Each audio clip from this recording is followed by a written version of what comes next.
C'est le fun de faire la route, hein? On peut voir les habitations, tout ça, tu sais. C'est très propre, hein? C'est très, très, très propre, là.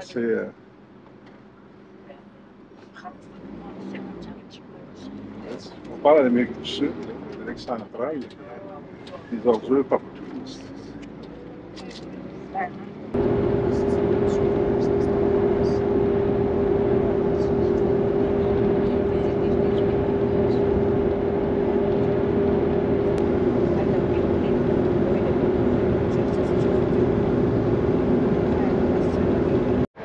Toujours en direction de Caracol, à notre minibus.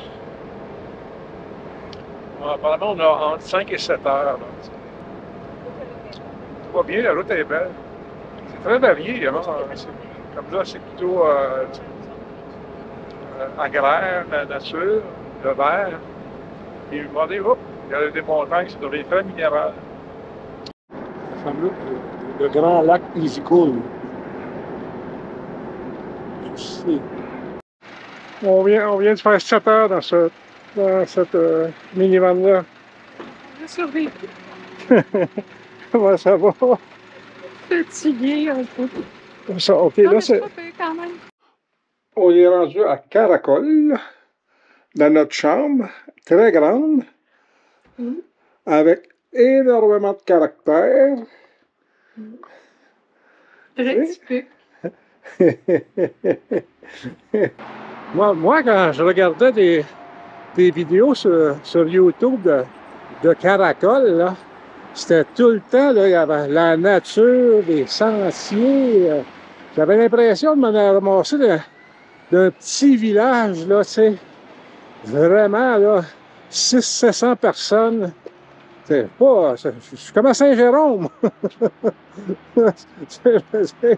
Regarde pas le boulevard, toi.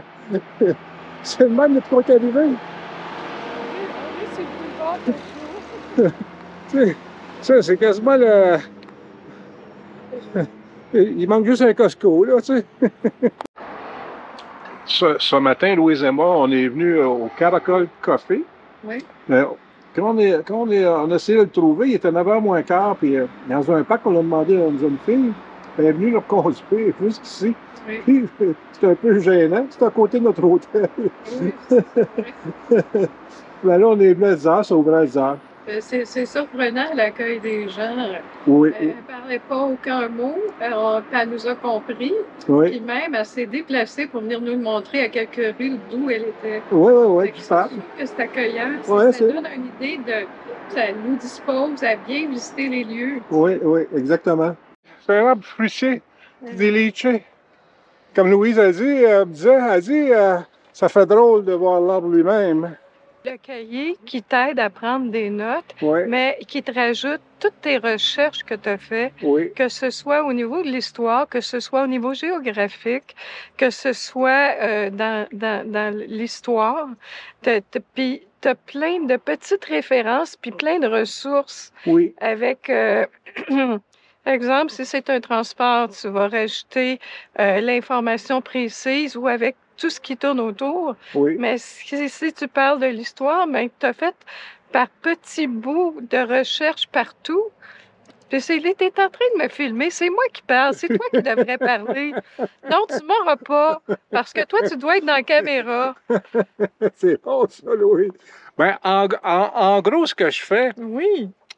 C'est comme un peu comment je travaillais dans mes travaux quand j'étais étudiant à l'UQAM, là, entre autres, même au cégep.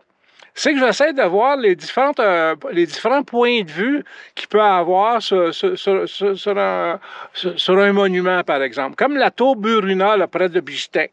Hein, c'est à 80 km d'aller voir ça. Puis c'est tout ce qu'il y a là. C'est la tour qu'il y a là. Fait que quand j'ai regardé sur des vidéos, à un moment donné, puis c'est ça que tu as vu dans mon cahier, c'est l'histoire. Il y a une légende qui accompagne cette tour-là. On dit que c'est un homme... raconte-la la légende. Mais la légende, c'est une princesse qui a eu une prédiction, qui a reçu une prédiction et on lui prédisait qu'elle allait mourir vers 15 ans.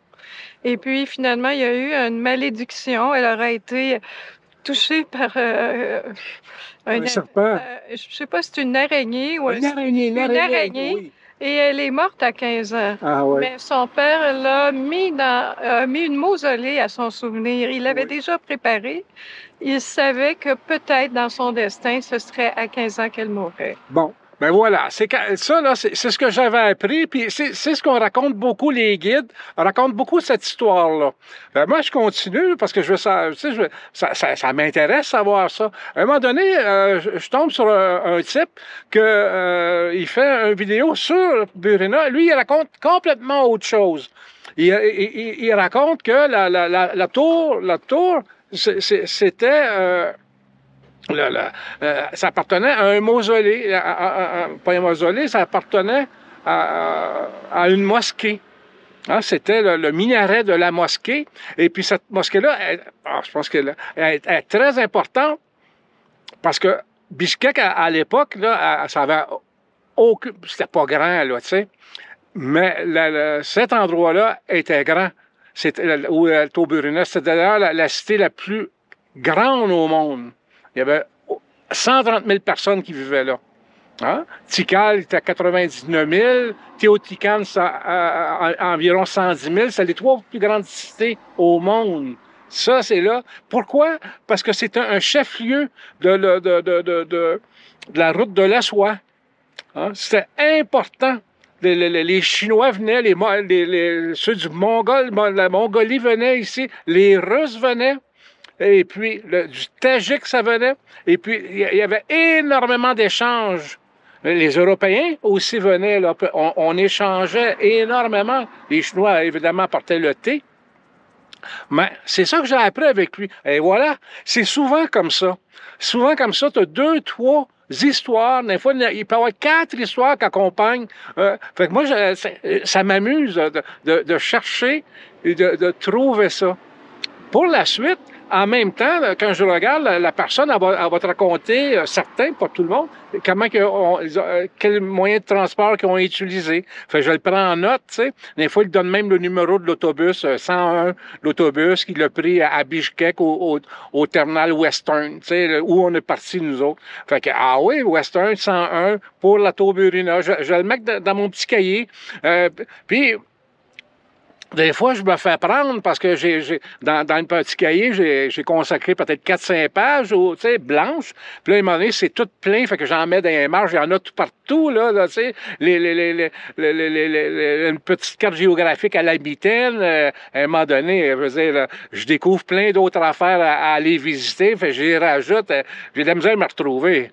Каким будет жить человек? Ну, всяким словом Божьим Иисуса Христа. Вот, заходите. OK. L'église qu'on a devant nous, c'est la cathédrale orthodoxe de la Sainte Trinité de Karakol.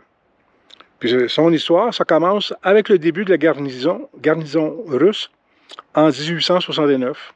Les deux vont de pair.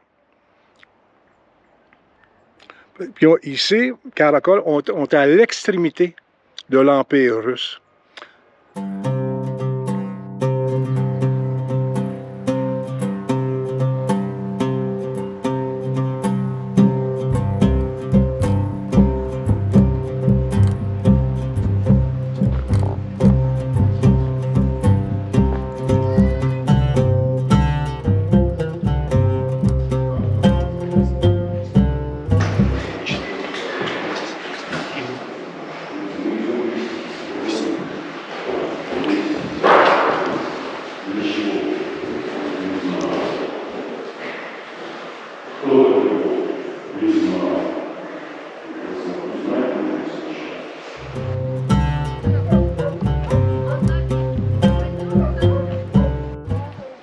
C'est 15 août. Ah, c'est la saison des récoltes. Ici, il y a beaucoup de fruits. Ah, vous voyez, c'est ici qu'on organise des tours, entre autres, là, il y a plusieurs endroits.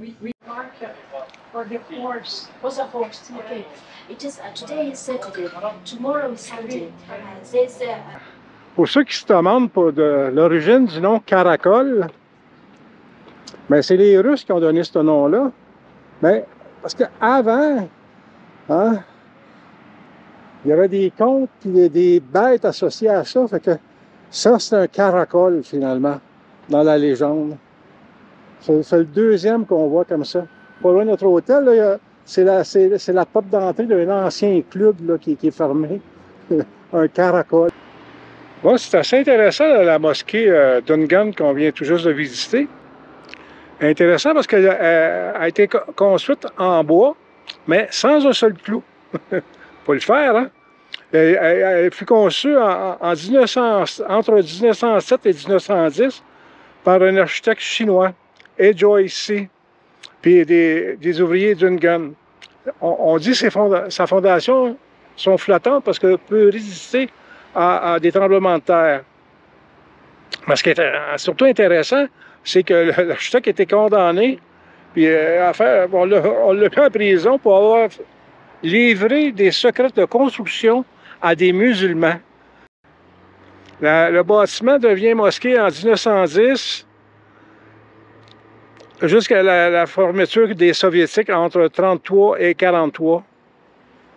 Puis 5 ans après l'indépendance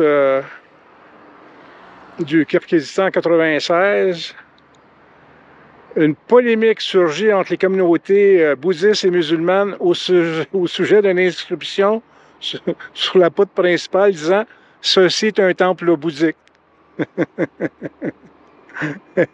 Fait que je dirai pas la suite. Ils n'ont pas des vêtements pour se couvrir, là. Ils les prêtent. C'est comme si c'était en culotte courte, là.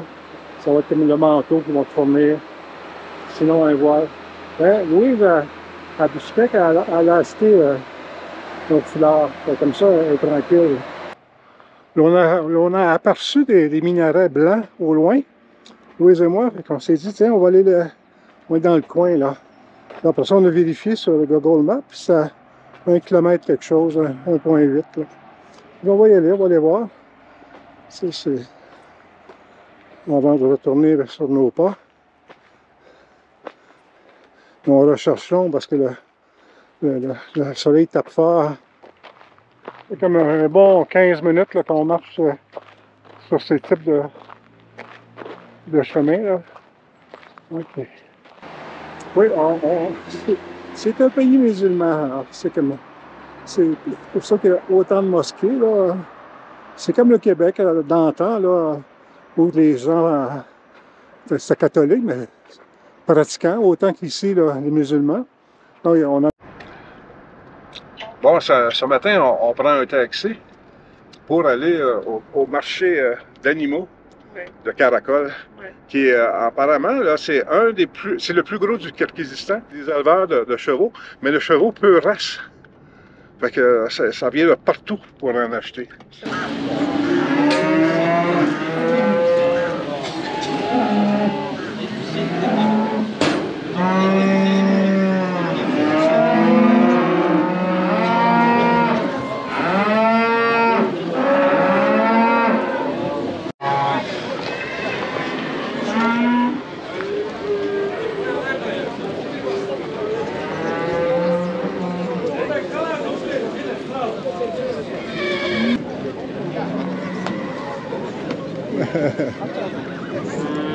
Oh, OK.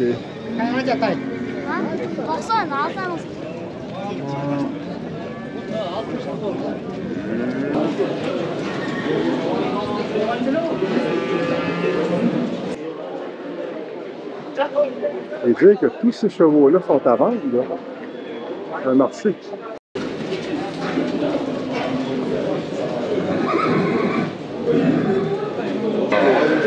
C'est ça le gars au fond. Tu vois, c'est nerveux, hein? Ils veulent bouger. C'est ça.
Ters kapını. Çakma abi.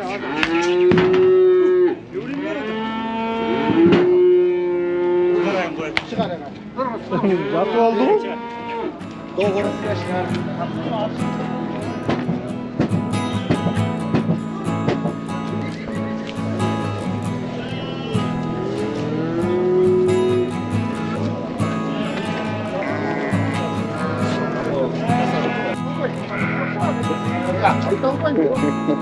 Doğru. Non, c'est non, c'est non. Hello. Bonjour. Ah, bonjour.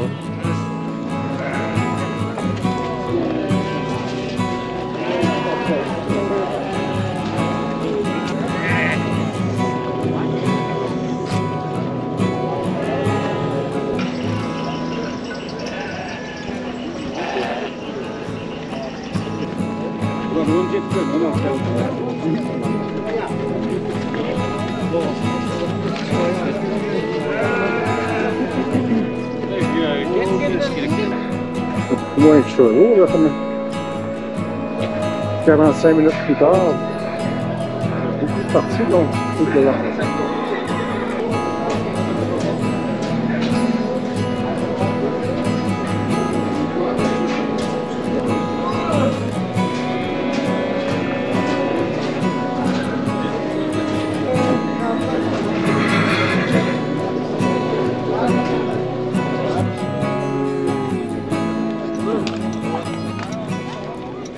Ben, on arrive du marché aux bestiaux. Puis ben, Louise a eu une bad luck.